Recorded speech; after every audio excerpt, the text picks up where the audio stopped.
Sometimes the people closest to you show their true colors when they think you're at your weakest. What happened to me 3 months ago changed everything I thought I knew about family loyalty. And by the end of this story, you'll understand why I made the most important phone call of my life that very same afternoon. I'd love to know which corner of the globe you're watching from. And if this story speaks to you, make sure to subscribe. Tomorrow's video is one you absolutely can't miss. My name is Margaret Sullivan, and until recently, I thought I had the kind of family that would always have my back. I'm 73 years old, a retired high school English teacher from Cedar Falls, Michigan, and I've lived in the same house for 42 years. The house where I raised my 3 children after my husband David passed away when they were still young. The house that holds every important memory of my adult life. 3 months ago, I had what my doctor called a minor cardiac episode. Nothing life-threatening, mind you, but enough to land me in Mercy General Hospital for 5 days while they ran tests and adjusted my medications. I called my eldest daughter, Rebecca, from the ambulance because she lives closest to me, just 20 minutes away in Grand Rapids. She's 48, works as a real estate agent, and has always been the one to take charge in family situations. Rebecca arrived at the hospital within an hour, followed shortly by my middle child, Thomas, who drove up from Indianapolis. Thomas is 45, an accountant with a busy practice, but he dropped everything to be there. My youngest, Sarah, flew in from Phoenix the next morning. Sarah's 42, works in marketing for a tech company, and I was touched that she made the trip so quickly. During those 5 days in the hospital, my children were wonderful. They took turns staying with me, brought me my favorite books, and Rebecca even smuggled in homemade cookies from the bakery I love downtown. We laughed together, shared stories, and I felt genuinely grateful to have such caring children. The doctors assured everyone that with proper medication and some lifestyle adjustments, I could expect to live many more healthy years. When it came time for discharge, Dr. Peterson spoke with all of us together. He explained that while my heart condition was manageable, I should avoid stress and make sure I had support at home for the first few weeks. Rebecca immediately volunteered to help coordinate my care, which seemed natural since she lived closest and had the most flexible schedule. The ride home from the hospital felt normal. Rebecca chatted about her teenage daughter's college applications. Thomas shared updates about his son's baseball season, and Sarah talked about a promotion she was up for at work. We stopped at the pharmacy to pick up my new prescriptions, and Rebecca insisted on paying for them. Such a small gesture, but it warmed my heart. When we pulled into my driveway, I noticed Rebecca seemed unusually eager to get me inside. She had her arm around me as we walked to the front door, which struck me as overly protective since I was walking just fine on my own. I reached for my keys, but Rebecca gently took them from my hand. "Let me get that for you, Mom," she said. And something in her tone made me pause. There was a careful quality to her voice, like she was choosing her words very deliberately. She put the key in the lock, turned it, and pushed the door open. Nothing seemed different at first glance. My living room looked exactly as I'd left it. The same cream-colored sofa where I'd been reading when the chest pains started. The same family photos on the mantel. The same stack of graded papers I'd been working on for the tutoring program at the community center. Thomas and Sarah helped me get settled in my favorite armchair, while Rebecca bustled around, adjusting pillows and asking if I needed anything. The 3 of them seemed to be communicating with glances and subtle nods, the way they used to when they were planning surprise parties as children. I assumed they were just being extra attentive because of my recent hospital stay. After about an hour, Rebecca suggested I might want to rest. I did feel tired, so I agreed it would be good to lie down for a while. As I stood up from my chair, Rebecca quickly stepped forward. "Here, Mom, let me help you upstairs," she said, taking my arm again. "I'm perfectly capable of walking upstairs on my own," I replied, perhaps a bit more sharply than necessary. The constant hovering was starting to feel suffocating. "We know," You are, Thomas interjected smoothly. We just want to make sure you don't overdo it on your first day home. I let Rebecca walk with me to the bottom of the stairs, then insisted on going up alone. In my bedroom, everything looked normal.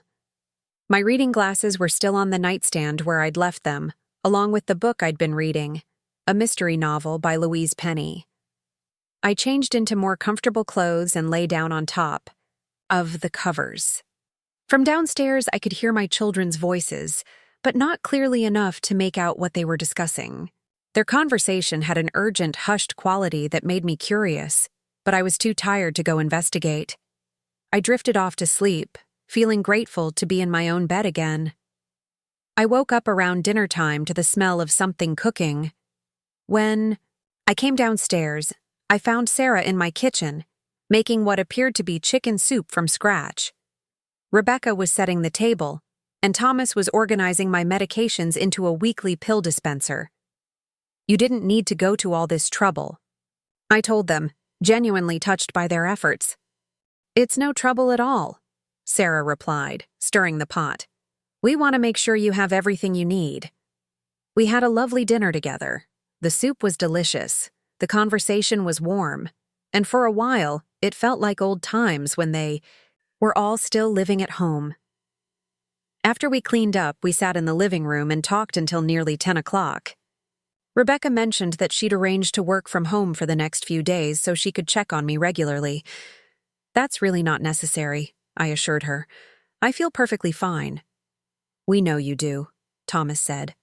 But it would make us feel better, knowing someone's nearby if you need anything.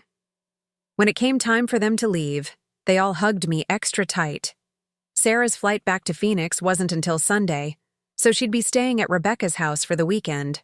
Thomas would drive back to Indianapolis in the morning, but promised to call every day to check on me. After they left, I settled in to watch the late news. It had been a long day, and I was looking forward to getting back to my normal routine.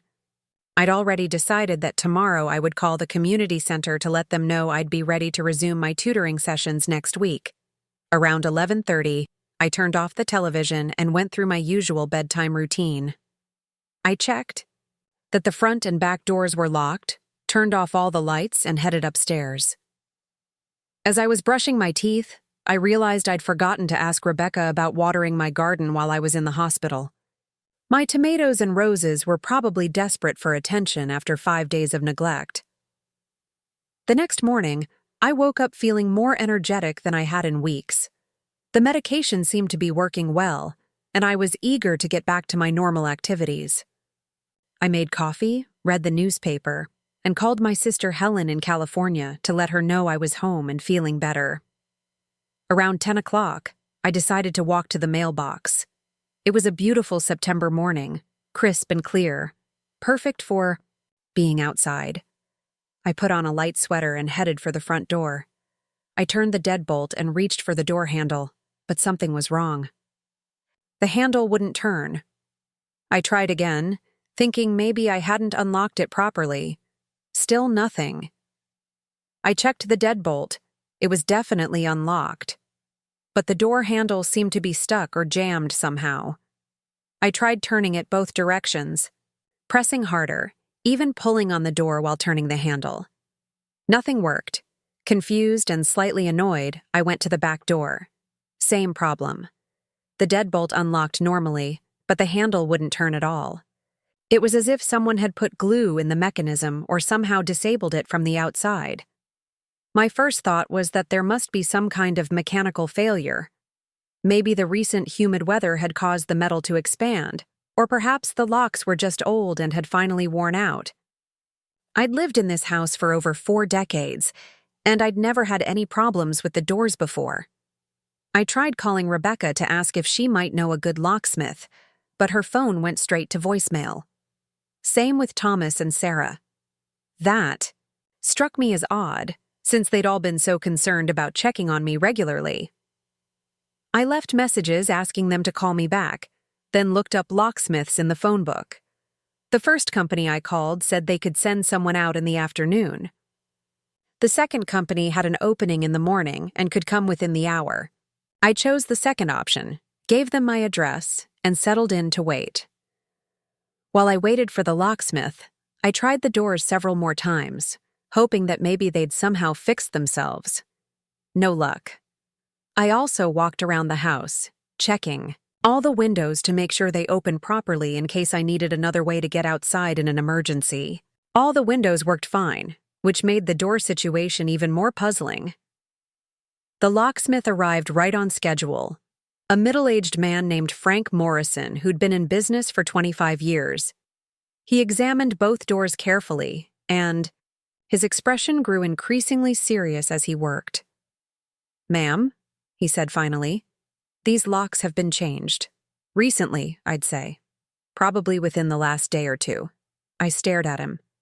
"Changed? What do you mean changed?" "Someone installed new lock mechanisms inside your existing door handles. From the outside, everything looks normal, but the internal workings are completely different. Your old keys won't work, and the handles are designed to only turn with the new keys." "But that's impossible," I said. "I unlocked these doors myself yesterday when I came home from the hospital." Frank showed me the small scratches around both door handles that indicated recent installation work. "I'm sorry, ma'am, but someone definitely changed these locks in the past few days. Do you have any idea who might have done this?" My mind was racing. The only people who had keys to my house were my 3 children. Rebecca had used her key to let us in yesterday, but now I realized she'd been the one turning the lock, not me. I'd been so tired and distracted that I hadn't paid attention to which key she was using. "Can you make these work with my original keys?" I asked Frank. A lot of love and effort went into bringing this story to life. If you're enjoying it, we'd be so grateful if you'd subscribe to our channel. Now, back to where we left off. "I can install new locks that will work with whatever keys you want," he said. "But I have to ask, do you want me to call the police first?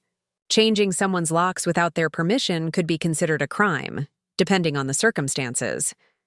I told Frank I needed to think about it and asked him to wait while I tried calling my children again.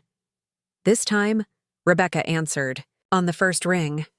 "Mom, how are you feeling this morning?" Her voice sounded artificially bright, like she was forcing cheerfulness. "Rebecca, I need to ask you something directly. Did you or your siblings change the locks on my doors?" There was a pause. Then, "Mom, we need to talk about this in person. I'm coming over right now." "The doors are locked and I can't get out," I said. "There's a locksmith here who says someone changed the internal mechanisms." Another pause. "We did it for your protection, Mom. After what happened at the hospital, we were worried about your safety. We thought it would be better if one of us was always with you when you leave the house." I felt like the ground had shifted beneath my feet. "You locked me in my own house without asking me? It's temporary, just until we're sure you're stable. We love you and we don't want anything to happen to you." "Rebecca, you had no right to do this. None of you had the right to trap me in my own home." "We're not trapping you, Mom.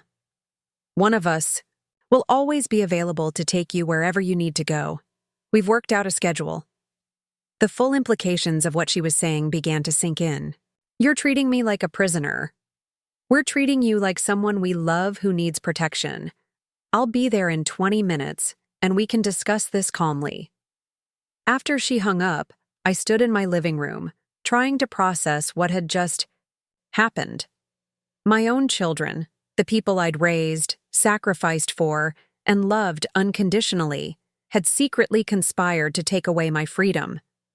They'd waited until I was vulnerable, recovering from a health scare, and then implemented what amounted to house arrest.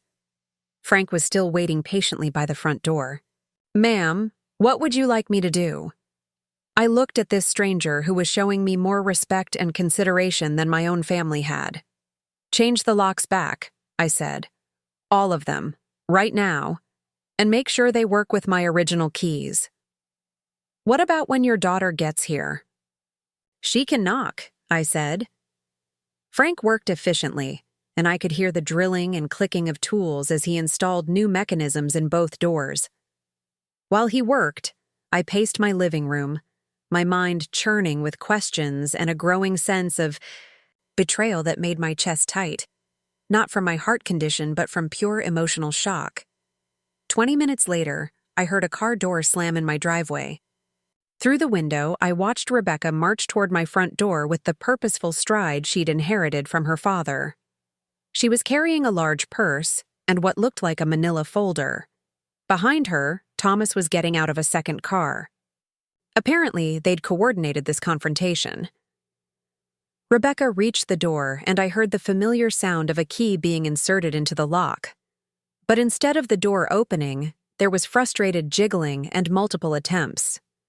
Frank had finished his work on the front door just 10 minutes earlier. "Mom!" Rebecca called through the door, her voice tight with irritation. "The key isn't working." I walked to the door but didn't open it immediately. That's because the locks changed back to the original ones. "You did what?"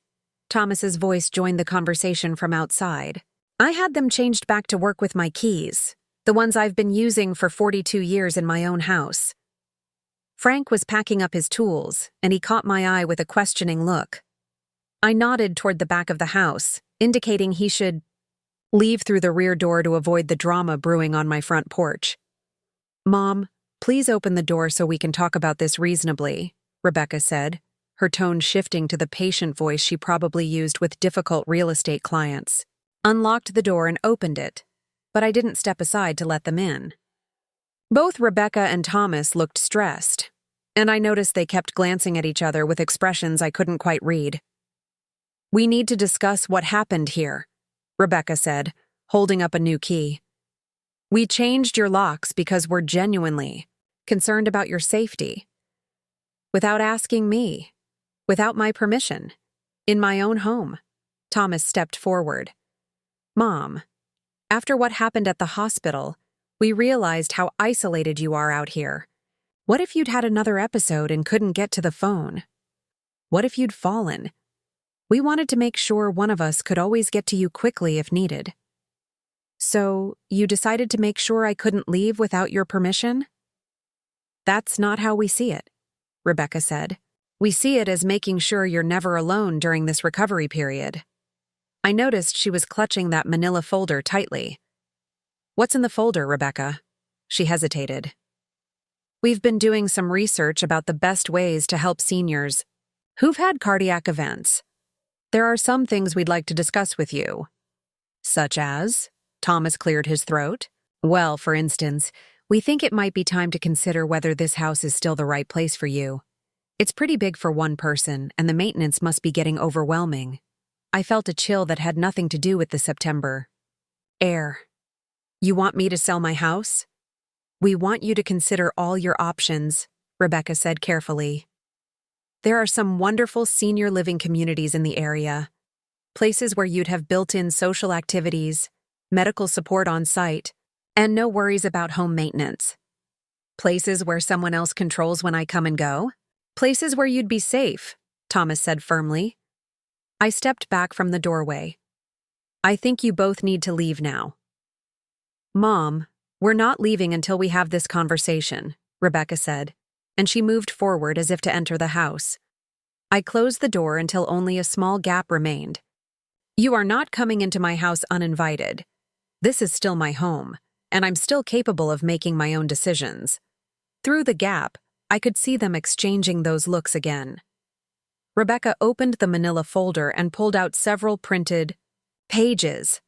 "We've already spoken to a real estate agent, not me, someone independent, about the current market value of your house.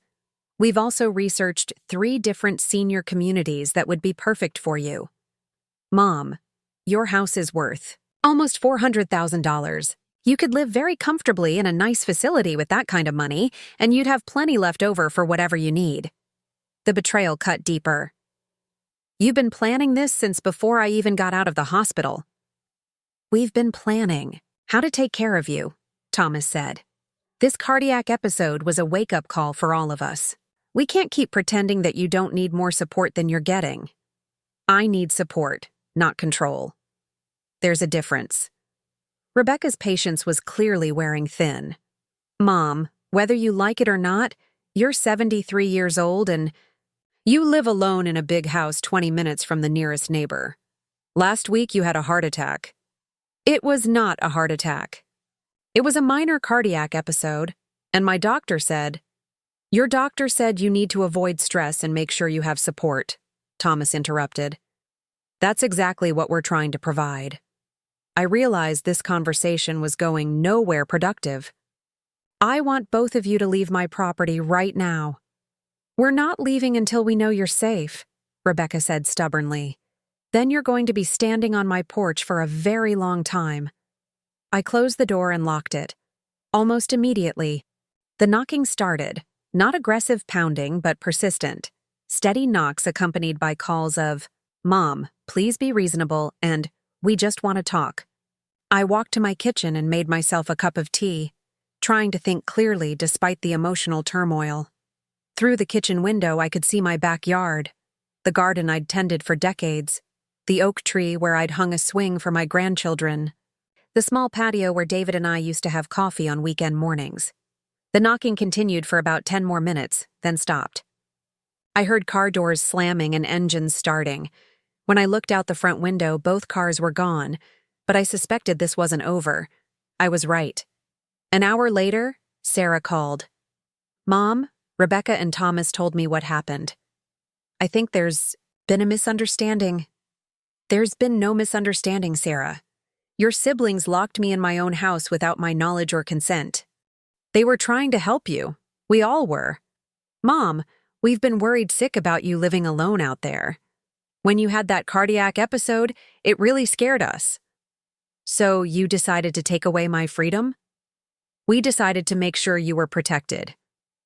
"There's a difference." I sat down heavily in my armchair. "You all planned this together, didn't you? The three of you discussed this and made decisions about my life without including me in the conversation." There was a pause. "We talked about what would be best for you, yes. And you decided that what would be best for me was to be treated like a child who can't be trusted to take care of herself."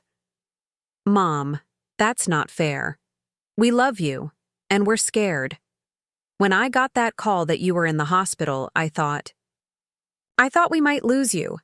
The idea of you being out there alone, with no one to help if something happens again, it keeps me awake at night." Sarah's voice broke slightly, and I could hear genuine emotion. But love and fear didn't justify what they'd done. "Sarah, honey, I understand that you're scared. I was scared too. But you can't protect someone by taking away their autonomy. You can't keep someone safe by making them a prisoner. We never intended for you to feel like a prisoner. We just wanted to make sure you were never truly alone during your recovery. By controlling when I could leave my own house. By making sure someone was always available to go with you if you needed anything." I rubbed my temples, feeling a headache building. "What you're describing is supervision, not support. You want to supervise me like I'm a teenager who can't be trusted. We want to take care of you the way you took care of us when we were growing up. When you were growing up, you were children. I am not a child, Sarah. I am an adult woman who has been taking care of herself and others for over 50 years. Sarah was quiet for a moment. "Rebecca said you had a locksmith change the locks. Back?" "I did. That seems like an overreaction. Changing my locks without my permission was an overreaction. Having them changed back was a reasonable response to an unreasonable situation. Mom, we need to find a way to work together on this. We can't just pretend that nothing happened at the hospital. I'm not pretending nothing happened. I'm taking my medication, I'm following my doctor's orders, and I'm being sensible about my limitations. But I'm not going to let anyone, even my own children, treat me like I'm incompetent." After Sarah hung up, I sat in my quiet house and tried to process everything that had happened in the past 24 hours. My children, the people I'd raised to be independent, thoughtful adults, had conspired to take away my independence. They'd made major decisions about my life without consulting me, then presented those decisions as fait accompli. The more I thought about it, the more disturbed I became. This wasn't just about concern for my health. This was about control. And if they were willing to change my locks without permission, what else might they be willing to do for my protection? I remembered the manila folder Rebecca had been carrying, with its real estate evaluations and senior community brochures. They hadn't just been planning to keep me safe, they'd been planning to relocate me entirely. They'd been making decisions about where I should live, how I should live, and presumably how my assets should be managed. That thought stopped me cold. My assets. I walked to my home office, the small room off the kitchen where I'd kept financial records for decades, and pulled out my filing cabinet. My will was there, along with my insurance policies, bank statements, and investment records. Everything was exactly as I'd left it before going to the hospital. But for the first time, I began to wonder about the legal implications of everything that was happening. If my children were willing to take control of my living situation without my consent, what might they be willing to do regarding my finances, my property, my healthcare decisions? I found the business card for my attorney, Patricia Williams, and called her office. Patricia had handled my legal affairs for 15 years, ever since I'd needed help with some property tax issues. Her secretary said she could see me the next morning. That evening, I had dinner alone and tried to read, but I couldn't concentrate. Every few minutes, I found myself checking the locks on my doors, not because I was worried about intruders, but because I was still shaken by the realization that my own children had violated my security. Around 9 o'clock, Rebecca called. "Mom, I've been thinking about our conversation today, and I realize we may have handled this badly." May have? We definitely should have discussed it with you first. But Mom, our hearts were in the right place. We were genuinely scared about your safety. I understand that you were scared, Rebecca, but being scared doesn't give you the right to make major decisions about my life without consulting me. You're right. I'm sorry. We're all sorry. But now that it's out in the open, can we please have a real conversation about how to move forward? What kind of conversation? An honest one. About your health, your living situation, and what kind of support you need going forward. I considered this. Are you willing to accept that the final decisions about my life are mine to make? There was a pause.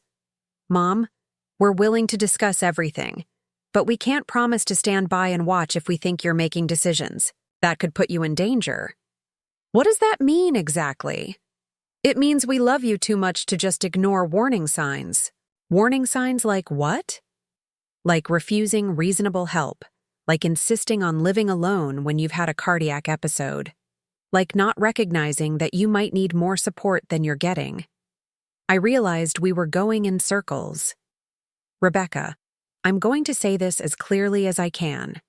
I will make my own decisions about my life, my health, and my living situation. I welcome your input and your support, but I will not accept your control. And if we think your decisions are putting you at risk, then you'll have to live with that anxiety, because the alternative, taking away my autonomy, is not acceptable. After she hung up, I sat in my living room and thought about the conversation. Rebecca hadn't really apologized for what they'd done. She'd apologized for how they'd done it, and her questions about what they'd do if they disagreed with my decisions were essentially threats. If they were willing to change my locks today, what would they be willing to do tomorrow? That night, I couldn't sleep. I kept thinking about the manila folder, the real estate evaluations, the senior community brochures. I thought about Rebecca's questions about my decision-making capacity. I thought about Thomas's comments about isolation and safety. Most of all, I thought about the coordinated nature of what they'd done. This hadn't been a spur-of-the-moment decision by one worried child.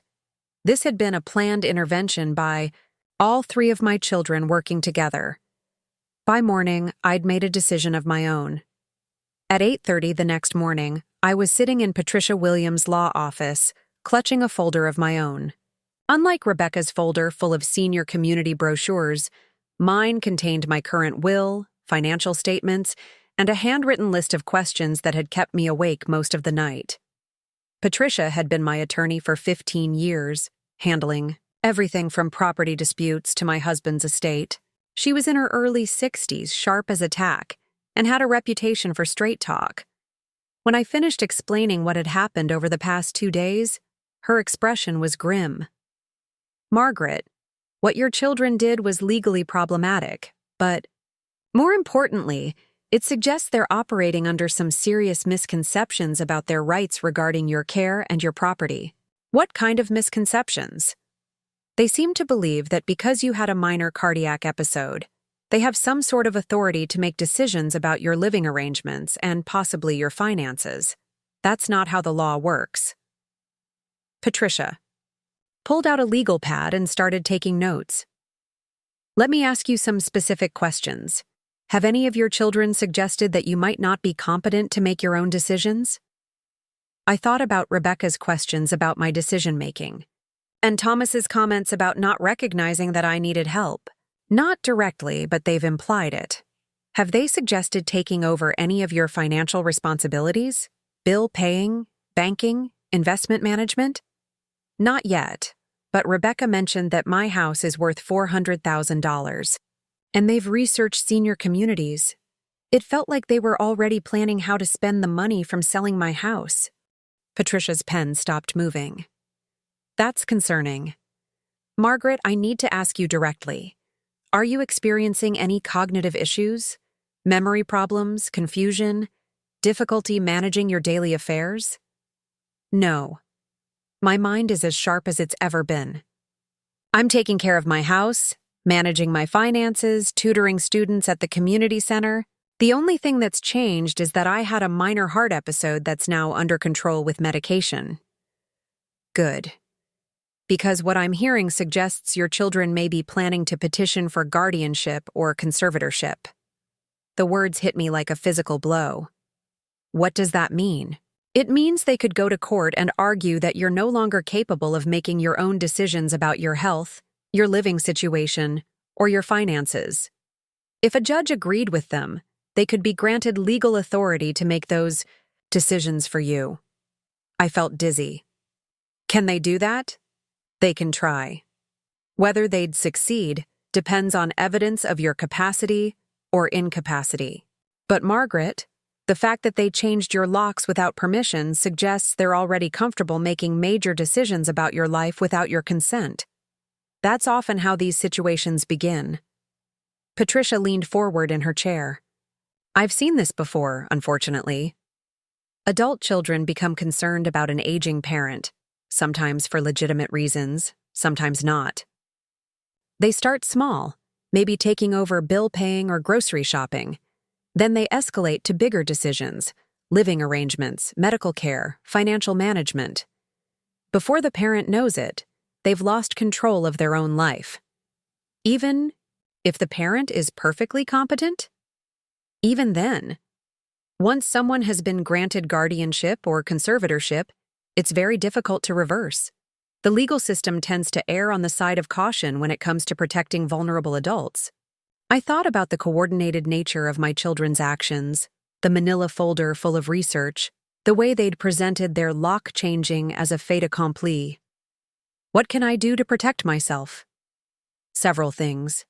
First, we need to make sure all your legal documents are current and clearly express your wishes. Your will, your power of attorney documents, your healthcare directives. Second, we should consider some protective measures to ensure your autonomy remains intact. Patricia pulled out several forms from her desk drawer. I'm going to recommend that we update your power of attorney documents to make them very specific about when and how they can be activated. Right now, your children could potentially argue that your cardiac episode makes you unable to manage your affairs. But that's ridiculous. I'm managing my affairs perfectly well. I agree, but perception matters. We need to create a paper trail that clearly demonstrates your competency and your specific wishes about how you want to be cared for if you ever do become incapacitated. Over the next hour, Patricia explained several legal strategies. We discussed updating my healthcare directives to specify exactly what medical situations would trigger someone else's decision-making authority. We talked about modifying my financial power of attorney to require 2 doctors' certifications of incapacity before it could be activated. Most importantly, we discussed my will. Margaret, given what's happening, you might want to consider some changes to your estate planning. What kind of changes? Right now, your will leaves everything equally to your 3 children. But if they're already making decisions about your life without consulting you, and if they're researching the sale of your house while you're still living in it, you might want to send a different message. I thought about this carefully. I don't want to disinherit them. Despite what they've done, I still love them. You don't have to disinherit them, but you might want to make your will contingent on certain conditions. For instance, you could specify that anyone who tries to have you declared incompetent without clear medical justification forfeits their inheritance. Or you could establish a trust that gives you complete control during your lifetime, regardless of your health status. Patricia pulled out another set of documents. There's also something called a no-contest clause. Essentially, it says that if anyone challenges your will or tries to have it declared invalid, they automatically forfeit their inheritance. It's a way of discouraging people from trying to override your clearly stated wishes. The more Patricia talked, the more I realized how vulnerable I actually was. My children's actions weren't just disrespectful. They were potentially the opening moves in a much larger plan to take control of my life and my assets. How quickly can we make these changes? I asked. I can have new documents ready by tomorrow. Afternoon. But Margaret, I want to make sure you're thinking this through carefully. Once you make these changes, especially if you add conditions or no contest clauses, it's going to be clear to your children that you don't trust them. That might escalate the conflict. The conflict is already escalated. They locked me in my own house. Fair point. But consider this. Right now, they probably think they're acting out of love and concern, even if their methods are wrong. If you change your will in response to their actions, they might see it as vindictive, or evidence that you're not thinking clearly. I considered this. What would you do, Patricia, if your children changed your locks without permission? She smiled, grimly. I'd probably do exactly what you're doing. We spent another hour going through specific changes to my will and other documents. Patricia recommended adding a clause that would require my children to undergo family mediation before taking any legal action regarding my competency. She also suggested including a provision that would trigger an independent medical evaluation by a doctor of my choosing if anyone questioned my capacity. These changes will make it much harder for your children to take control of your life, Patricia explained, but they'll also make it clear that you're taking protective action in response to their behavior. As I was getting ready to leave, Patricia asked one more question. Margaret, have you considered the possibility that your children might be acting on advice from someone else? An elder law attorney, perhaps, or a financial planner? What do you mean? The coordinated nature of their actions, the research into your house's value, the senior community brochures. It seems very organized. Sometimes families get advice from professionals who specialize in helping adult children take control of aging parents' affairs. The thought hadn't occurred to me, but it made sense. You think they've been consulting with someone? It's possible. The lock changing in particular seems like something someone might have suggested as a way to establish a pattern of needing supervision. If they document that you can't safely leave your house alone, it could support a petition for guardianship. I felt sick. So this could be even more calculated than I realized. It could be. Or it could just be 3 scared adult children who don't know how to handle their fear of losing their mother. But either way, you need to protect yourself. I left Patricia's office with a clear plan and an appointment to return the next afternoon, to sign new legal documents. But I also left with a heavy heart. The realization that my children might be systematically planning to take control of my life was devastating. I drove home slowly, thinking about everything Patricia had told me. When I pulled into my driveway, I noticed a car I didn't recognize, parked across the street. As I got out of my car, a woman approached me from the unfamiliar vehicle. "Mrs. Sullivan? My name is Karen Mitchell. I'm a social worker with the county's Adult Protective Services Department. I understand there's been some concern about your welfare." My blood ran cold. Who expressed concern? "I received a call yesterday from family members who are worried about your safety and your ability to live independently. They mentioned that you've been resistant to accepting help since your recent hospitalization." I looked at Karen Mitchell, a pleasant-looking woman in her 40s carrying a clipboard and wearing an ID badge, and realized my children had escalated their campaign. They hadn't just changed my locks, they'd reported me to social services. "Ms. Mitchell, I appreciate your concern, but I'm perfectly capable of taking care of myself. I just came from my attorney's office where we discussed some legal matters. I'm mentally sharp, physically capable, and managing my affairs without any problems." "I understand that's your perspective, Mrs. Sullivan, but I do need to conduct a brief assessment to respond to the concerns that were raised. May I come inside and talk with you for a few minutes?" I knew I couldn't refuse without seeming uncooperative, which would probably end up in her report. "Of course. Would you like some coffee?" We sat in my living room, and Karen asked me a series of questions about my daily routine, my medication, management, my social connections, and my plans for ongoing health care. Her questions were professional but thorough, and I could tell she was evaluating not just my answers but my appearance, my home's condition, and my overall presentation. After about 30 minutes, she closed her notebook. "Mrs. Sullivan, I want to be honest with you. Your family members painted a picture of someone who was struggling to accept necessary help and making decisions that put her safety at risk. But that's not what I'm seeing here." "What are you seeing?"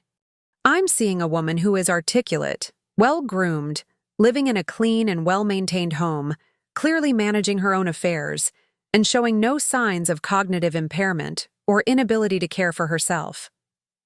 Relief flooded through me. "So you'll report that I'm fine?" "I'll report exactly what I observed.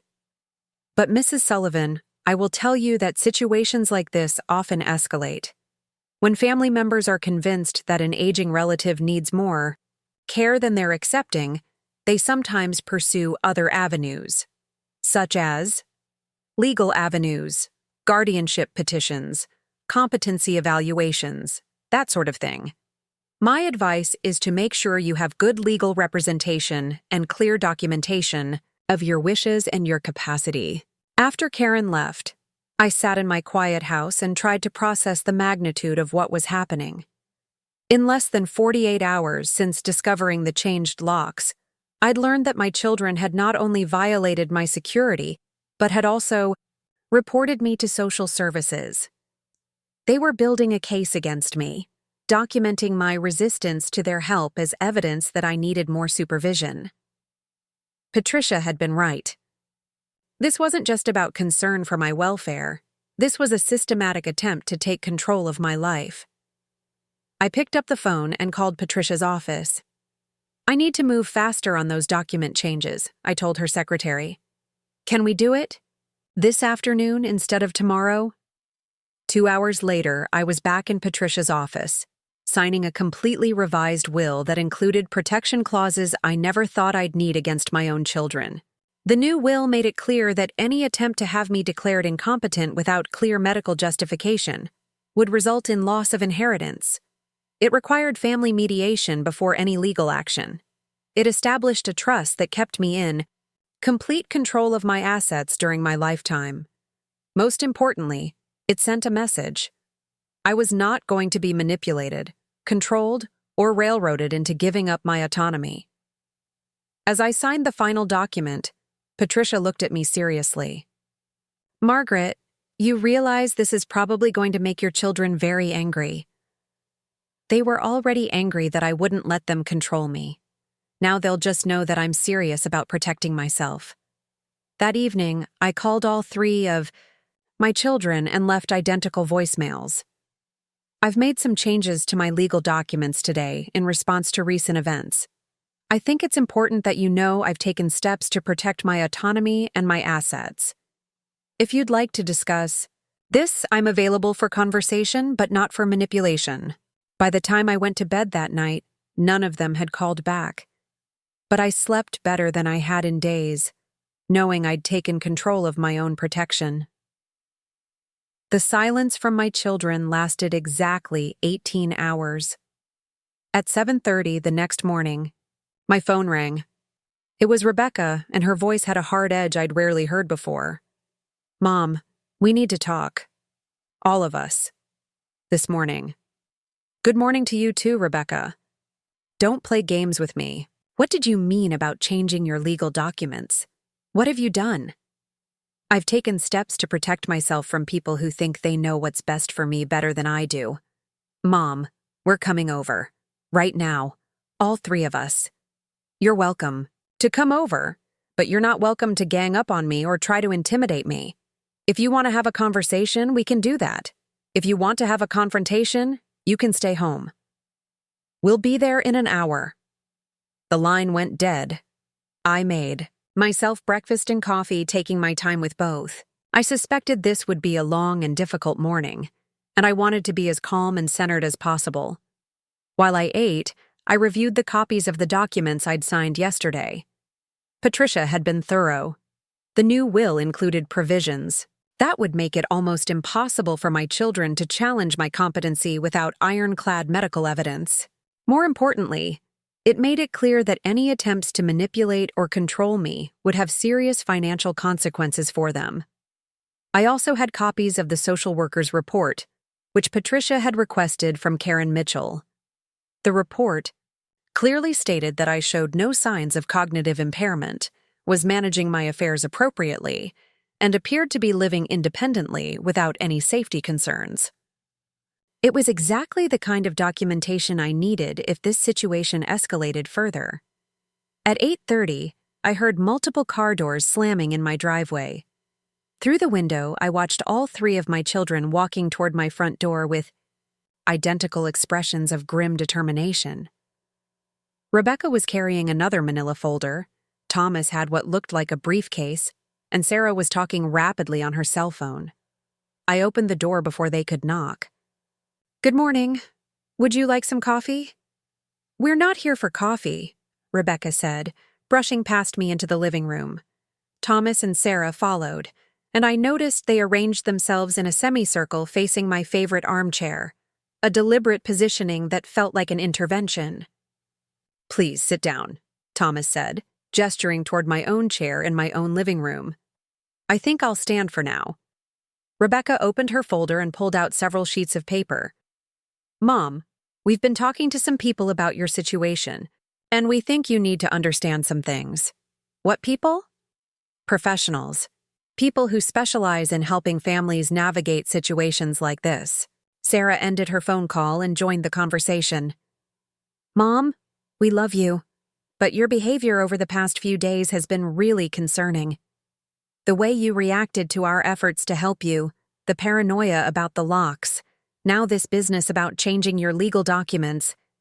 It's not normal. What's not normal is children changing their mother's locks without permission and then calling social services when she doesn't appreciate it." Thomas opened his briefcase and pulled out his own folder. "Mom, we have documentation here concerning behaviors that suggest you might not be thinking as clearly as you believe you are." "What kind of documentation?" Rebecca began reading from her papers. "Refusal to accept reasonable safety measures. Overreaction to family efforts to provide care. Paranoid thinking about family members' motivations. Impulsive decision-making regarding legal and financial matters." I stared at them. "You've been building a case against me." "We've been documenting our concerns," Thomas said carefully, "because we're worried about you, and we want to make sure you get the help you need. Even if you don't think you need it," Sarah added. I walked to my kitchen and retrieved the copies of my new legal documents. When I returned to the living room, I set them on the coffee table where all three of them could see. "Since we're sharing documentation, let me share some of mine." These are copies of the legal documents I signed yesterday. My new will, updated, power of attorney paperwork, and healthcare directives. Rebecca reached for the papers, but I moved them away from her. You can look, but not touch. All three of them leaned forward to read the visible portions of the documents. I watched their faces change as they realized what they were seeing. Mom, Thomas said slowly, did you put conditions on your will based on our attempts to help you? I put protections in place based on your attempts to control me. Sarah's voice was sharp. What kind of protections? The kind that make it very expensive for anyone to try to have me declared incompetent without legitimate medical justification. The kind that require family mediation before legal action. The kind that ensure I maintain control of my assets and my life as long as I'm capable of doing so. Rebecca's face was flushed. Mom, you can't be serious. You're punishing us for caring about you. I'm protecting myself from people who think caring about me gives them the right to make major decisions about my life without consulting me. Thomas leaned back in his chair. Mom, we consulted with an elder law attorney yesterday. He explained some things to us about what happens when aging parents make impulsive decisions that could put them or their assets at risk. And what did this attorney tell you? He told us that sometimes families have to take difficult steps to protect people they love, even when those people don't understand that they need protection. The implications hit me immediately. You're planning to petition for guardianship. Sarah looked uncomfortable, but she didn't deny it. We're exploring all our options to make sure you're safe and cared for. Which means you're planning to go to court and argue that I'm incompetent so you can take legal control of my life and my assets. We're planning to make sure you get appropriate care, Rebecca said firmly, whether you want it or not. I picked up my legal documents and held them where they could all see the official letterhead. Then you should know that these documents make it very clear what will happen if you pursue that course of action. Thomas stood up and began pacing. Mom, you can't hold your inheritance over our heads to manipulate us into letting you make dangerous decisions. I'm not manipulating anyone. I'm making it clear that there are consequences for trying to manipulate. Me? Rebecca's voice rose. We're not trying to manipulate you. We're trying to save you from yourself. By taking away my freedom, by changing my locks, by calling social services, by building a legal case against my competency, by making sure you don't end up hurt or dead because you're too stubborn to accept help. The room fell silent. Rebecca looked shocked at her own outburst, but she didn't take it back. I walked to my front door and opened it. I think this conversation is over. We're not leaving until we resolve this, Thomas said. There's nothing to resolve. You've made your position clear, and I've made mine clear. You think I'm incompetent and need to be controlled. I think I'm perfectly capable of making my own decisions. Those positions are irreconcilable. Sarah tried a different approach. Mom, can't we find some middle ground here? Some way to make sure you're safe without all this legal stuff? What? Kind of middle ground. Maybe you could consider moving closer to one of us. Not into a facility, just closer. Or maybe you could agree to check in with us every day so we know you're okay. And if I don't want to move? If I miss a daily check-in, because I'm busy living my life? Sarah didn't answer immediately. Finally, she said, then we'd have to consider other options. You mean you'd proceed with trying to have me declared incompetent? We'd have to do whatever we thought was necessary to keep you safe. I looked at my 3 children, these adults I'd raised, sacrificed for, and loved unconditionally, and realized that they genuinely believed they had the right to control my life if I didn't submit to their demands voluntarily. Get out of my house, I said quietly. Mom, Rebecca started. Get out of my house right now. Thomas gathered his papers. Mom, we're not giving up on this. We love you too much to watch you make decisions that could hurt you. And I love myself too much to let you take away my autonomy. After they left, I called Patricia Williams immediately. They're definitely planning to petition for guardianship, I told her. They've consulted with an elder law attorney. They're documenting everything I do as evidence of incompetency, and they've made it clear they'll pursue legal action if I don't submit to their control voluntarily. How do you feel about the confrontation? Patricia asked. Honestly, relieved. Now I know exactly where things stand. They're not interested in compromise or cooperation. They want control, and they're willing to use the legal system to get it. Margaret, I have to ask, are you prepared for what comes next?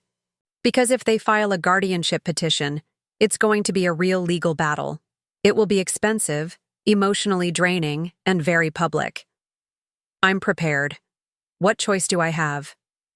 You could consider some kind of compromise, maybe agree to more regular check-ins, or move to a senior community voluntarily, or give them some kind of limited oversight role in your finances.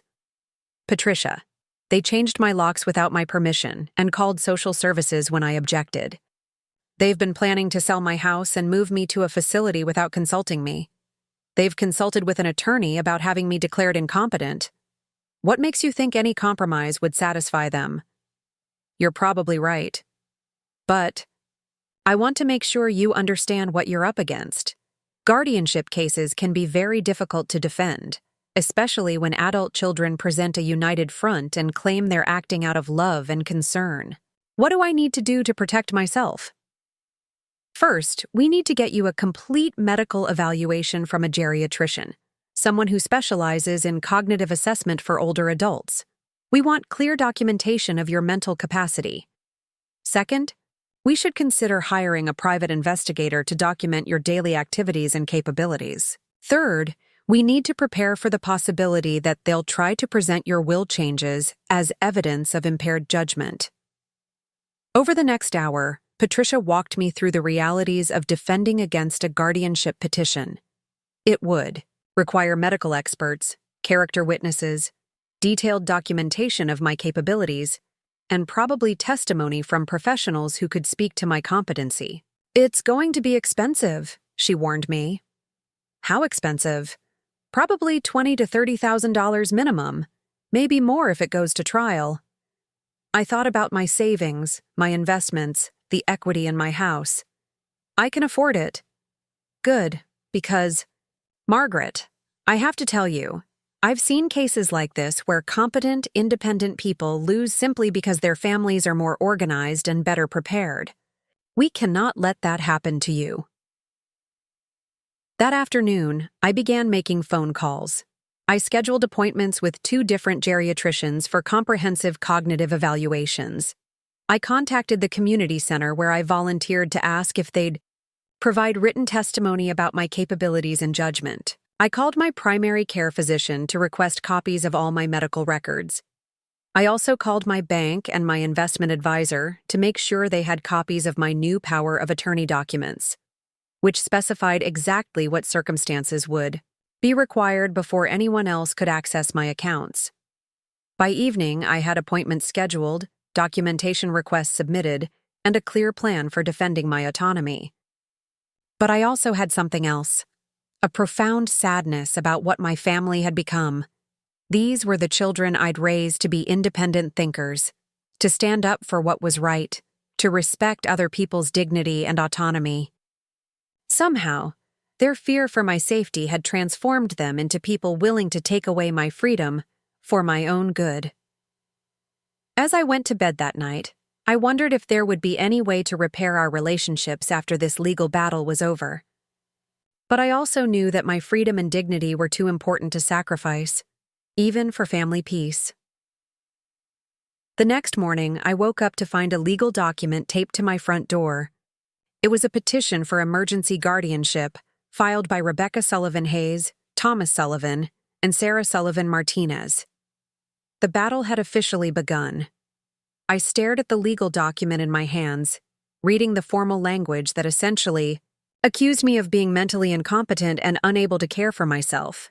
The petition requested emergency guardianship based on allegations that I was resistant to necessary medical care, making impulsive financial decisions, and living in conditions that pose a risk to her health and safety. Every word was a distortion of reality. My resistance to their control had been reframed as resistance to medical care. My decision to protect my assets legally had become impulsive financial decision-making. My perfectly maintained home had somehow become a safety hazard. But what struck me most was the phrase emergency guardianship. This wasn't just a regular legal proceeding. They were asking the court to grant them immediate control over my life while the case was pending. I called Patricia Williams before I'd even finished reading the entire document. They filed for emergency guardianship, I told her. The hearing is scheduled for Monday morning. That's only 5 days from now. Bring the petition to my office immediately. Emergency guardianship cases move very quickly, and we need to file our response today. An hour later, I was sitting in Patricia's office while she read through the petition with growing concern. Margaret, this is more serious than I expected. They've included affidavits from all 3 children detailing specific incidents of what they're calling concerning behavior. They've also included a statement from someone claiming to be a concerned neighbor. What neighbor? I barely know my neighbors. Patricia flipped through the pages. Someone named Dorothy Chen says she's observed you wandering around your yard at odd hours and talking to yourself while gardening. I nearly laughed. Dorothy? Chen lives 3 houses down. She's seen me working in my garden in the early morning when it's cooler, and yes, I talk to my plants. Gardeners do that. I know it sounds ridiculous, but in court, it's going to be presented as evidence of confusion or possible dementia symptoms, Patricia continued reading. They've also included statements about your paranoid reaction to their efforts to help you, your irrational anger about the lock situation, and your impulsive decision to change your will. Everything I did was completely rational. I agree, but look at how they've framed it. They're painting a picture of someone who's becoming increasingly isolated, suspicious, and unable to accept help. In guardianship cases, judges often err on the side of caution. Patricia pulled out a legal pad and started writing rapidly. We need to file a counter-petition immediately. We'll challenge every allegation, provide evidence of your competency, and request that the court require a full independent evaluation before making any decisions. What happens at the emergency hearing on Monday? The judge will hear both sides and decide whether to grant temporary guardianship while the full case is pending. If they grant it, your children would have immediate authority over your medical care, living arrangements, and finances. The thought made me physically ill. For how long? Until the full hearing, which could be months away. Margaret, I have to be honest with you. Emergency guardianship is often granted in cases like this, especially when multiple family members present a united front. I felt like the walls were closing in. What can we do to prevent that? We need to demonstrate immediately that you're completely competent and that their allegations are false. Do you still have that appointment with the geriatrician tomorrow? Yes, Dr. Rebecca Martinez at University Hospital. Perfect. We'll ask her to provide a written evaluation that we can submit to the court. We'll also need character witnesses who can testify to your competency and independence. Patricia spent the next 2 hours helping me compile a list of potential witnesses. My primary care physician, who had treated me for 15 years. The director of the community center where I volunteered. My neighbor Helen, who lived directly next door and could speak to my daily routines. My hairdresser, my bank manager, even the young man who delivered my groceries. The key is to show that you have a wide network of people who interact with you regularly and consider you completely capable, Patricia explained. We want to counter their narrative that you're isolated and declining. That evening, I began making phone calls. The responses were immediate and overwhelming. My doctor was outraged when I explained the situation and agreed to provide a detailed statement about my physical and mental health. The community center director offered to testify about my work with students and my organizational skills. Helen was furious on my behalf and insisted on writing a letter detailing our daily conversations and my obvious competency. But the most surprising response came from Frank Morrison, the locksmith who had changed my locks back. When I called to ask if he'd be willing to testify about the circumstances of that day, he was immediately supportive. "Mrs. Sullivan, I've been doing this work for 25 years, and I can tell when someone's thinking clearly and when they're not. You were sharp as a tack, asking all the right questions, making completely reasonable decisions. I'd be happy to tell a judge that." By Friday afternoon, Patricia had assembled an impressive collection of supporting documentation: medical records showing my excellent cognitive function, letters from people who interacted with me regularly, photographs of my well-maintained home, and financial records demonstrating my competent management of my affairs. But she was still concerned about Monday's hearing. "Margaret, emergency guardianship hearings are brief and focused on immediate safety concerns. The judge won't have time to review all this evidence carefully. They'll be looking for red flags that suggest you're in immediate danger." What kind of red flags? Confusion, agitation, inability to answer questions clearly, poor appearance or hygiene. Basically, any sign that you might not be able to take care of yourself. Patricia looked at me seriously. "You need to be absolutely perfect in that courtroom. Calm, articulate, well-dressed, completely coherent. Any sign of confusion or emotional distress could be interpreted as supporting their petition." That weekend was the longest of my life. I practiced answering potential questions, reviewed my financial records until I could recite account numbers from memory, and tried to stay calm despite the stress of knowing that my entire future was at stake. On Sunday evening, Rebecca called. Her voice was strained, and she sounded like she'd been crying. "Mom, we don't want to do this. We really don't. But we're scared, and we don't know what else to do. You could try respecting my autonomy and working with me instead of against me. We tried that. You wouldn't listen to us. I wouldn't submit to your control. There's a difference. Mom, if you would just agree to some reasonable accommodations, maybe moving to a senior community or letting us help manage your finances, we could withdraw the petition." I was quiet for a long moment. "Rebecca, even if I agreed to those things, how would I ever trust you again? You've shown me that when you don't get your way, you're willing to use the legal system to force compliance. What happens the next time? We disagree about something? It wouldn't happen again. How can you promise that? You've already demonstrated that you think you know what's best for me better than I do. You've already shown that you're willing to take away my freedom for my protection."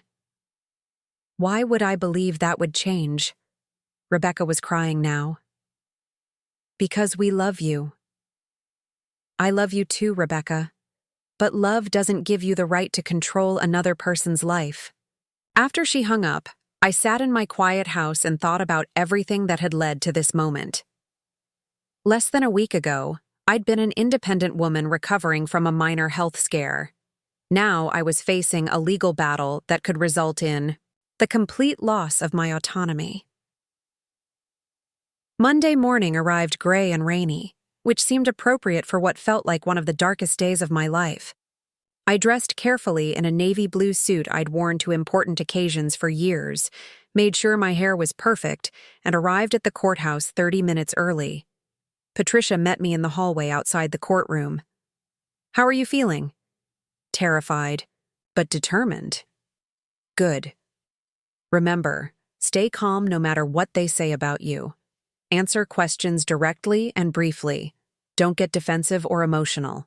Through the courtroom windows, I could see my 3 children sitting with their attorney, a stern-looking man in an expensive suit who was reviewing a thick file of documents. They looked nervous but resolved, like people who believed they were doing the right thing despite the cost. When our case was called, I walked into the courtroom with Patricia at my side. The judge was a middle-aged woman with kind eyes but a serious expression. Judge Catherine Walsh had been on the bench for 12 years and had a reputation for fairness, according to Patricia. My children's attorney presented their case first. He painted a picture of a declining elderly woman who was making increasingly poor decisions and refusing help from loving family members. He highlighted the lock incident as evidence of paranoid thinking, my will changes as impulsive decision-making, and my resistance to their suggestions as dangerous stubbornness. Your Honor, Mrs. Sullivan's children are genuinely concerned about her safety and well-being. They've tried repeatedly to work with her, but she's become increasingly resistant to reasonable suggestions. They're not seeking guardianship out of any desire to control their mother's life, but out of genuine fear for her safety. When it was Patricia's turn, she systematically dismantled every allegation. She presented my medical records, character, statements, and evidence of my competent daily functioning. She reframed the lock incident as a reasonable response to a violation of my privacy and security. She presented my will changes as prudent legal planning in response to my children's overreach. Your Honor, Mrs. Sullivan is not a declining elderly woman who needs protection from herself. She's a competent adult who's being subjected to a campaign of control by adult children who refuse to respect her autonomy. Then came the moment I'd been dreading. The judge asked me to approach the bench and answer questions directly. Mrs. Sullivan, can you tell me what medications you're currently taking and why? I recited my medication list accurately, explained my cardiac condition and how it was being managed, and answered follow-up questions about my symptoms and treatment plan. Can you tell me about your daily routine? I described my typical day, from morning exercises to evening reading, including my volunteer work and social activities. What are your current living arrangements, and are you comfortable managing your household independently? I explained my home maintenance routines, my financial management system, and my support network of friends and neighbors. For 15 minutes, Judge Walsh asked detailed questions about everything from my grocery shopping habits to my understanding of my financial situation. I answered every question clearly and thoroughly, despite my racing heart. Finally, she asked the question I'd been most concerned about. Mrs. Sullivan, your children say they're worried about your safety and that you've been resistant to their efforts to help you. Can you explain your perspective on this situation? I took a deep breath. Your Honor, my children changed the locks on my house without my permission, effectively trapping me inside. When I objected to this violation of my security and autonomy, they called social services and are now claiming that my objection is evidence of mental incompetence. I love my children, but I will not allow anyone, even family members, to take away my freedom under the guise of protection. Judge Walsh was quiet for a long moment, reviewing the documents in front of her. Finally, she looked up. Based on the evidence presented today, I find no grounds for emergency guardianship. Mrs. Sullivan appears to be completely competent to manage her own affairs. The petition for emergency guardianship is denied. The relief was overwhelming, but Judge Walsh wasn't finished. However, I am concerned about the family dynamics here. I'm ordering mandatory family mediation before any future guardianship petitions can be filed. Both sides need to work together to find solutions that respect Mrs. Sullivan's autonomy while addressing any legitimate safety concerns. As we left the courtroom, my children looked devastated.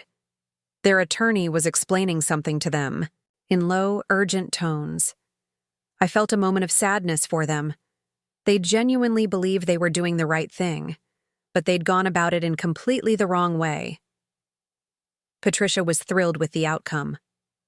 Margaret, that was a complete victory. Not only did we defeat the emergency petition, but the judge basically validated everything you've been saying about your competency. But as we walked out of the courthouse, I realized this was just the beginning. My children had shown they were willing to go to court to try to control my life.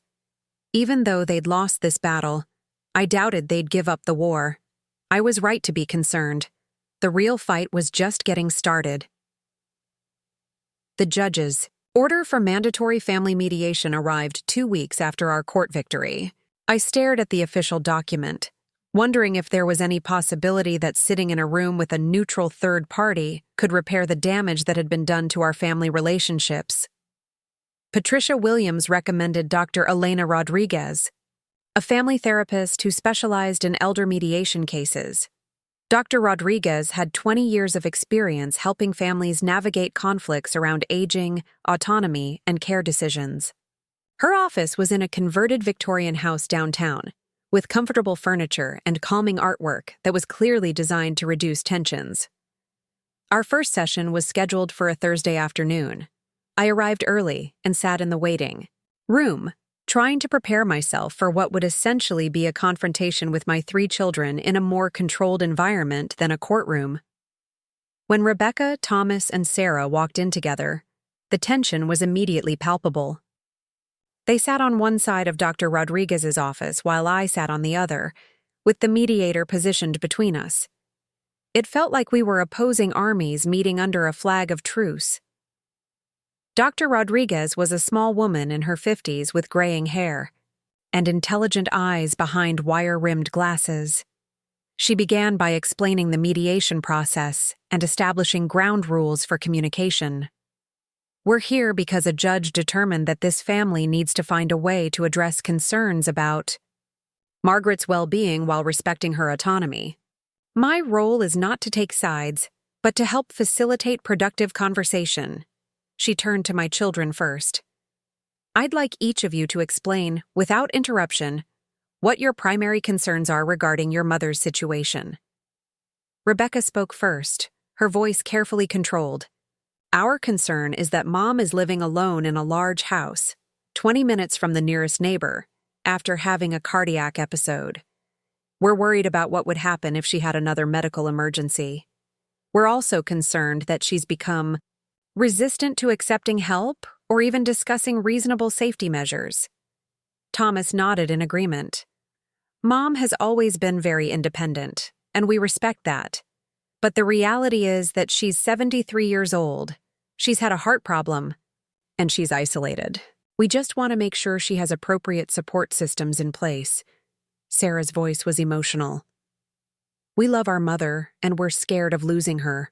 When we tried to help by changing the locks temporarily, which admittedly was the wrong approach, she reacted so strongly that it made us even more worried about her judgment." Dr. Rodriguez turned to me. "Margaret, what's your perspective on these concerns?" "My perspective is that my children have confused their anxiety about my safety with actual safety issues. I had a minor cardiac episode that's now completely under control with medication. I live in a safe neighborhood in a house I've maintained successfully for 42 years. I have friends, neighbors, medical care, and support systems that they apparently don't recognize or value."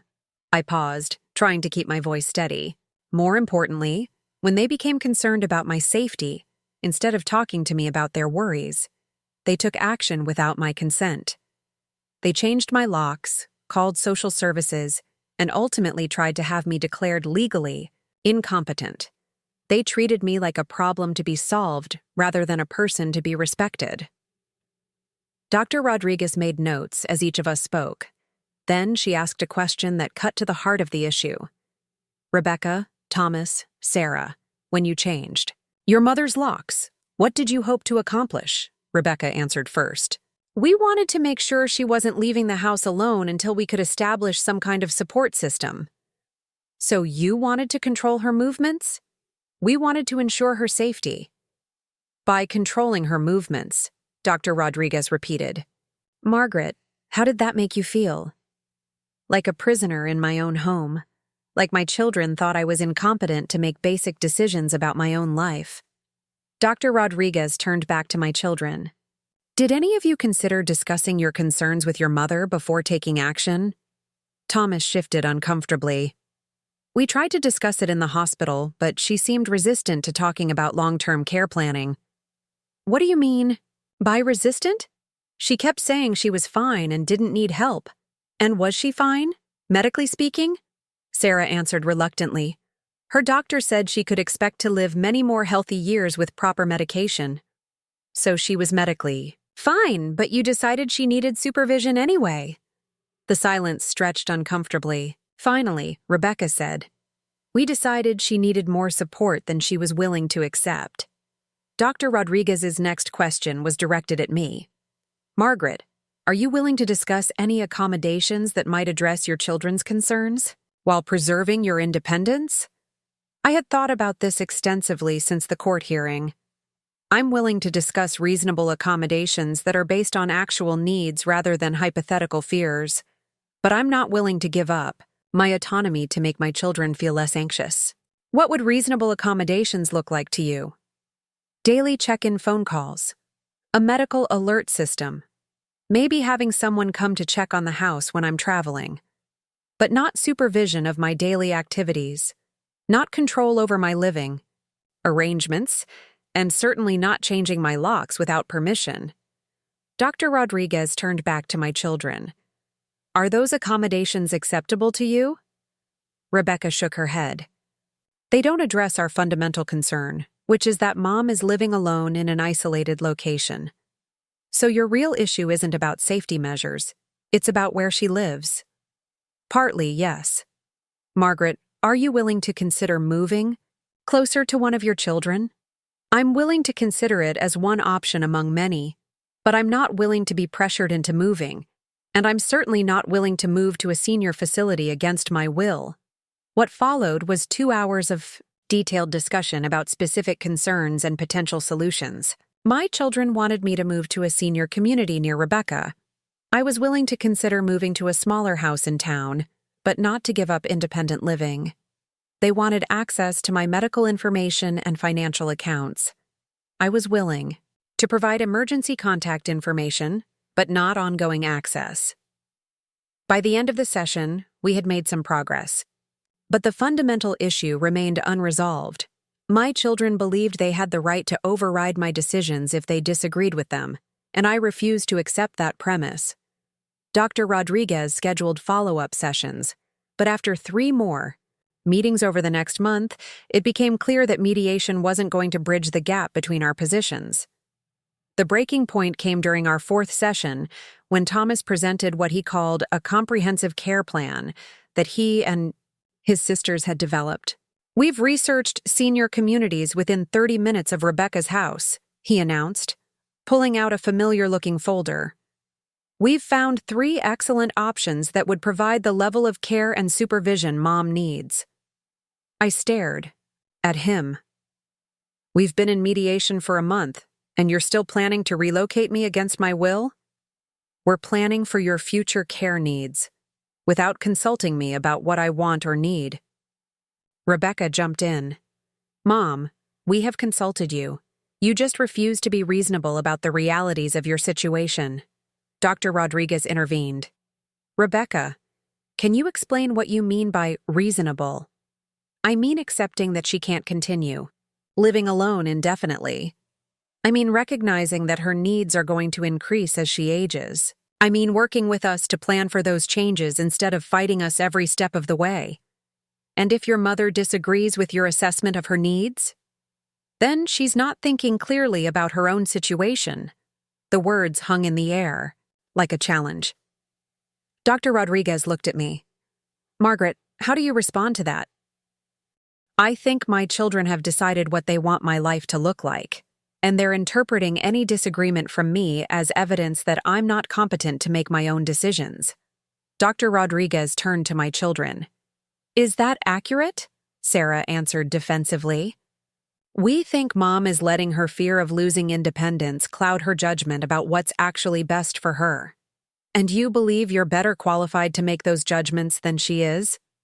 The uncomfortable silence that followed was answer enough. After that session, I realized that mediation was never going to work. My children were fundamentally unable to accept that I had the right to make decisions they disagreed with. They genuinely believed that their assessment of my needs was more valid than my own assessment. I made an appointment with Patricia Williams the next day. The mediation isn't working, I told her. They're still trying to convince me to move to a senior facility, and they still believe they have the right to override my decisions if they think I'm being unreasonable. Are you surprised? I guess I hoped that sitting down with a neutral third party might help them understand how their behavior has affected me, but they're more convinced than ever that they're right, and I'm wrong. Patricia leaned back in her chair. Margaret, In my experience, cases like this rarely end with happy reconciliations. When adult children become convinced that they know what's best for an aging parent, it's very difficult to change that mindset. So what happens now? Now you continue living your life on your own terms. You've established legally that you're competent to make your own decisions. You've put protections in place to prevent them from taking control of your assets. You've demonstrated that you can defend yourself in court if necessary. But what about our relationships? Patricia's expression was sympathetic. That's the hardest part of cases like this. Sometimes protecting your autonomy means accepting that certain relationships may never be the same. Over the following months, I gradually built a new normal. I installed a medical alert system, established daily check-ins with my neighbor Helen, and made sure my emergency contact information was updated with all my healthcare providers. These were reasonable precautions that addressed legitimate safety concerns. But I also took steps to protect myself from future interference. I changed banks to an institution that my children had no prior relationship with. I updated all my legal documents to make it even more difficult for anyone to challenge my competency. I documented my daily activities and maintained regular contact with healthcare providers who could attest to my ongoing capacity. My relationship with my children settled into a tense detente. We exchanged holiday cards and occasional phone calls, but the warmth and closeness we'd once shared was gone. They had shown me that their love came with conditions, specifically, the condition that I submit to their judgment about what was best for me. Rebecca made one final attempt to repair our relationship about 6 months after the mediation ended. She called on my birthday and asked if she could come visit. "I've been thinking about everything that happened," she said when she arrived at my house. "I want you to know that we really were trying to help you. I believe that you thought you were helping me. Don't you think there's a difference?" I considered the question carefully. "Rebecca, when you changed my locks, did you think about how that would make me feel?" "We thought about keeping you safe. Did you think about my feelings?" She was quiet for a moment. "We thought you'd understand once you realized we were trying to protect you."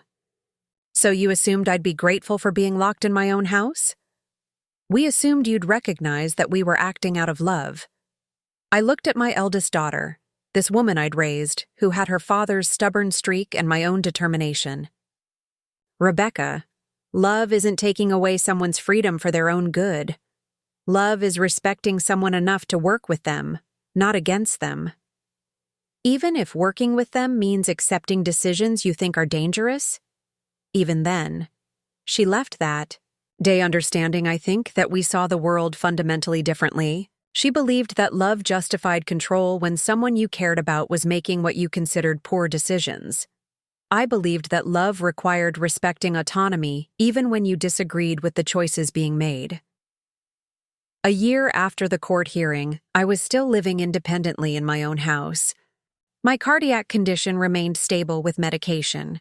I was still volunteering at the community center, still maintaining my garden, still managing my own affairs without any problems. But I was also living with the knowledge that the people closest to me had been willing to take away my freedom for my protection.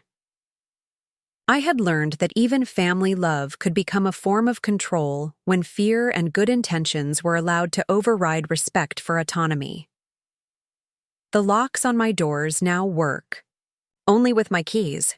My legal documents ensure that my wishes will be respected even if my children continue to disagree with them. My assets are protected from anyone who might try to take control of them without my consent. Most importantly, I learned that sometimes protecting yourself from the people who love you is just as important as protecting yourself from strangers. Because the people who love you are the ones most likely to believe they have the right to control your life for your own good. I won my freedom, but I lost my family in the process. Some might say that was too high a price to pay, but I've lived long enough to know that a life without autonomy isn't really living at all. The choice between freedom and family approval wasn't really a choice at all. Because once you give up your right to make your own decisions, you discover that approval based on submission isn't worth having. Today, I live on my own terms. My children may never understand or accept that, but they don't have to. It's my life, and I'm the one who gets to decide how to live it. That's a lesson I learned too late in life, but not too late to matter. The locks on my doors still open only for me, and that's exactly how it should be. Looking for more? We've got 2 amazing stories ready for you right on screen. If this one touched you, these are absolutely worth your time. Click to watch them now. And hey, subscribe and hit that bell to never miss our latest uploads.